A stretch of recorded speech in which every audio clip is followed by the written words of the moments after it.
পৃথিবীর ইতিহাসে এমন অনেক শহর ছিল যেগুলোতে একসময় মানুষ বসবাস করত। সেগুলো ব্যবসা বাণিজ্য, ধর্মীয় আচার ও সংস্কৃতির কেন্দ্র ছিল। কিন্তু সময়ের সঙ্গে সঙ্গে সেসব শহর ইতিহাসের পাতা থেকে হারিয়ে গেছে। কোনোটি ধ্বংস হয়েছে প্রাকৃতিক দুর্যোগে কিংবা শত্রুপক্ষের আক্রমণে, কোনোটি আবার পরিত্যক্ত হয়েছে পরিবেশগত পরিবর্তনের কারণে।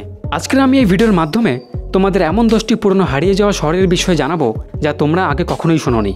তো ভিডিওটা শুরু করার আগে তোমাদের সবার কাছে একটাই রিকোয়েস্ট, তোমরা যারা যারা আমার চ্যানেলে নতুন তারা অবশ্যই আমার এই ভিডিওটিতে একটি লাইক করে আমার চ্যানেলটিকে সাবস্ক্রাইব করে দিও। তো চলো ভিডিওটা আর বেশি দেরি না করে শুরু করা যাক। Machu Picchu, Peru. দক্ষিণ আমেরিকার দেশ পেরুর উরুবাম্বা উপত্যকার উপর প্রায় 2500 মিটার উচ্চতায় ইনকা সভ্যতার প্রাচীন শহর মাচু পিচুর অবস্থান।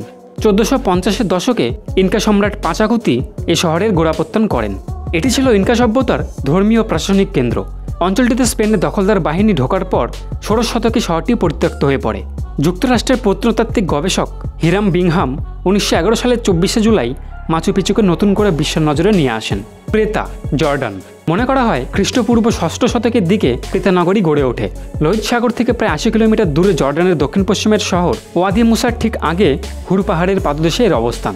ক্রেতা ছিল একটি গুরুত্বপূর্ণ বাণিজ্যিক কেন্দ্র। প্রায় 2000 বছর ধরে মৃত সাগর ও লোহিত সাগরের মধ্যকার একটি বাণিজ্য পথ হিসেবে এটিকে ব্যবহার করা হতো। সিরিয়া, মিশর ও আরব দেশ থেকে আনা ব্যবসায়ীরা এখানে মিলিত হতেন। শহরটি পাথরের গায়ে খোদাই করা স্থাপত্যের জন্য বিখ্যাত ছিল। এখানে একসময় 30,000-এরও বেশি মানুষ বাস করতেন।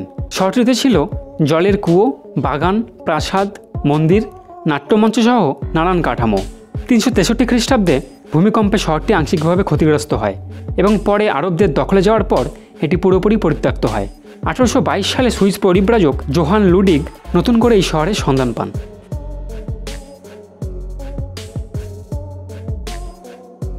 Pompeii, Italy. রোমান সাম্রাজ্যের ঐতিহ্যবাহী শহর ছিল পম্পেই। ইতালির ক্যাম্পেনিয়া প্রদেশের নেপাল শহরের অদূরে অবস্থিত এই শহরটি রোমান সাম্রাজ্যের বাণিজ্যিক ও সাংস্কৃতিক কেন্দ্র। 79 খ্রিস্টাব্দের 24শে আগস্ট ভেসুভিয়াস আগ্নেয়গিরির অগ্নুৎপাতে মুহূর্তেই শহরটি ছাই ও পাথরে চাপা পড়ে যায়। নরমান্দিকে এই ঘটনায় হাজারো মানুষ মারা যায়। এরপর শহরটি পরিত্যক্ত হয়ে পড়ে। 1592 সালে একটি খাল খননের সময় শহরটির অস্তিত্ব খুঁজে পাওয়া যায়। তবে 1860 সালের আগে সেখানে বড় ধরনের কোনো খনন কাজ চালানো হয়নি। অবশ্য আজও শহরের 1/3 মাটির নিচে চাপা পড়ে আছে। Ciudad Perdida, Colombia.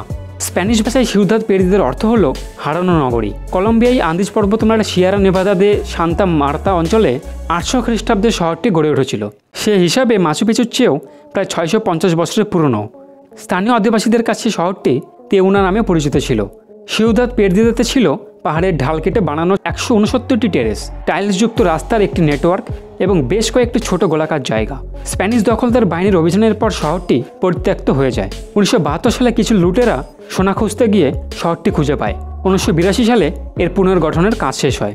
মেমফিস, মিশর। মিশরের একটি প্রাচীন শহর মেমফিস। প্রায় 3000 খ্রিস্টপূর্বাব্দে মেনেস নামের এক ফেরাউন এই শহর প্রতিষ্ঠা করেন। গিজারা প্রায় 20 কিলোমিটার দক্ষিণে এর অবস্থান ছিল। ধারণা করা হয় মেনেস এই শহরটিকে একটি দুর্গ হিসেবে গড়ে তুলেছিলেন। সেখান থেকে তিনি ডেল্টা ও মিশরের দক্ষিণ ভাগের মধ্যকার বাণিজ্য পথ নিয়ন্ত্রণ করতেন। এর অবস্থান নীল নদের মুখে হওয়ায় এটি প্রাকৃতিকভাবে আকর্ষণীয় স্থান হয়ে ওঠে এবং একসময় গুরুত্বপূর্ণ ধর্মীয় কেন্দ্রেও পরিণত হয়। বর্তমানে এটি প্রত্নতাত্ত্বিক স্থান হিসেবে পরিচিত এবং এটি একটি গুরুত্বপূর্ণ পর্যটন কেন্দ্র। 7ম শতকে শহরটি চিরতরে পরিত্যক্ত হয়ে যায়। তক্ষশিলা, পাকিস্তান। পাকিস্তানের উত্তর পশ্চিমাঞ্চলে অবস্থিত একটি প্রাচীন শহর তক্ষশিলা। একে কাটা পাথরের শহর নামেও ডাকা হয়। মধ্য এশিয়ার ও ভারতীয় উপমহাদেশের সংযোগস্থলে তক্ষশিলার অবস্থান। ধারণা করা হয় শহরটি খ্রিস্টপূর্ব 3500 সালের দিকে গড়ে উঠেছিল। এর কিছু ধ্বংসাবশেষ পারস্য সাম্রাজ্যের সময়কার। কৌশলগত অবস্থানের কারণে সময়ের সঙ্গে সঙ্গে এই শহরের দখলের অনেকবার পরিবর্তন হয়েছে, কিন্তু পরে বাণিজ্য কমে যাওয়া এবং কিদারি, আচলন হুন ও শ্বেত হুনদের আক্রমণে শহরটি তার গুরুত্ব হারায়। হেদেবি, জার্মানি। হেদেবি জার্মানির একটি প্রাচীন শহর। 8ম থেকে একাদশ শতক পর্যন্ত এই শহরটি ভাইকিংদের কাছে গুরুত্বপূর্ণ ছিল। বর্তমান জার্মানির স্লেজভিগ ফ্লেন্সবুর্গ অঞ্চলে এর অবস্থান ছিল। প্রায় 770 সালের দিকে বাল্টিক সাগরের কাছে স্লে নামে একটি সরু জলপথের পাশে একটি বাণিজ্য কেন্দ্র হিসেবে হেদেবি গড়ে ওঠে। প্রায় 40 বছর পর ডেনমার্কের রাজা গডফ্রেড শহরের ব্যবসায়ীদের হেদেবিতে নিয়ে আসেন। এতে শহরটি উন্নতির পথে এগোতে থাকে। তবে পরে নরওয়ের রাজা হেরাল্ড ডেনমার্কের রাজা দ্বিতীয় সোয়েনের সঙ্গে যুদ্ধকালে শহরটি ধ্বংস করে দেয়। Great Zimbabwe. গ্রেট জিম্বাবুয়ে শহরটি একটি প্রাচীন রাজ্যের রাজধানী শহর। বর্তমান জিম্বাবুয়ের দক্ষিণ পূর্বাঞ্চলের পাহাড়ে এর অবস্থান। তবে ঠিক কোন রাজ্য এই শহরকে রাজধানী হিসেবে ব্যবহার করেছিল তা নিশ্চিত করা যায়নি। শহরটির চারদিকে পাথরের ধ্বংসাবশেষগুলো ছড়িয়ে ছিটিয়ে রয়েছে। এই শহরের নাম থেকেই বর্তমান দেশ জিম্বাবুয়ের নামকরণ করা হয়েছে। স্থানীয় বান্টু জনগোষ্ঠীর মানুষেরা 11 থেকে 15 শতকের মধ্যে এই শহর গড়ে তোলে। শহরটি প্রায় 7.22 বর্গ কিলোমিটার জায়গা জুড়ে বিস্তৃত এবং এই শহরটিতে প্রায় 18,000 মানুষ বসবাস করতেন। রাজনৈতিক অস্থিরতা, পানির সংকট ও বাণিজ্য কমে যাওয়ার কারণে শহরটি পরিত্যক্ত হয়ে যায়। কারাকোরাম, মঙ্গোলিয়া। কারাকোরাম মঙ্গোলিয়ার একটি প্রাচীন শহর। মঙ্গোলিয়ার ওভরখাঙ্গাই প্রদেশে এর অবস্থান। ত্রয়োদশ এবং পঞ্চদশ শতকের মধ্যে এর অস্তিত্ব ছিল এবং তা মঙ্গোলীয় সাম্রাজ্য ও উত্তরাঞ্চলীয় ইউয়ানের রাজধানী হিসেবে কাজ করেছিল। একসময় প্রাণাঞ্চল এই শহরে ধ্বংসাবশেষ এখন খাড়খড়িন এলাকার কাছে জড়িয়ে আছে। ধারণা করা হয় 1220 সালে এই শহরটি নির্মাণ শুরু হয়েছিল। 1235 সাল পর্যন্ত এটি একটি ছোট্ট শহরই ছিল। তবে ওগেদেই খান ও তার উত্তরসূরিদের শাসনামলে কারাকোরাম একটি গুরুত্বপূর্ণ শহর ও রাজনৈতিক কেন্দ্র হয়ে ওঠে। 1388 সালে মিং সেনাদের আক্রমণের পর থেকে কারাকোরামের পতন শুরু হয়। পরে 16 শতকে শহরটি পুরোপুরি পরিত্যক্ত হয়ে পড়ে। Angkor, Cambodia. অ্যাংকর ছিল খেমার সাম্রাজ্যের রাজধানী। একসময় দক্ষিণ পূর্ব এশিয়ার বড় একটি অংশ খেমার সাম্রাজ্যের শাসনাধীন ছিল। শত শত বছর আগে খেমার সাম্রাজ্যের পতনের পর অ্যাংকর শহরটি পরিত্যক্ত হয়ে পড়ে এবং ধ্বংসাবশেষে পরিণত হয়। বর্তমান কম্বোডিয়ার টোনলে সাপ হ্রদের উত্তর দিকে বন ও কৃষিজমির মধ্যে প্রাচীন শহরটির ধ্বংসাবশেষ অবস্থিত। এটি এখন একটি জনপ্রিয় পর্যটন কেন্দ্র। এখানে বিশ্বের সবচেয়ে বড় মন্দির কমপ্লেক্সের অবস্থান।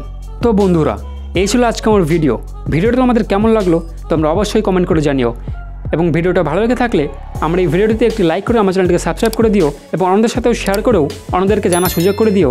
দেখা হবে পরবর্তী অন্য কোনো এপিসোডে। সবাই ভালো থেকো, সুস্থ থেকো। ধন্যবাদ।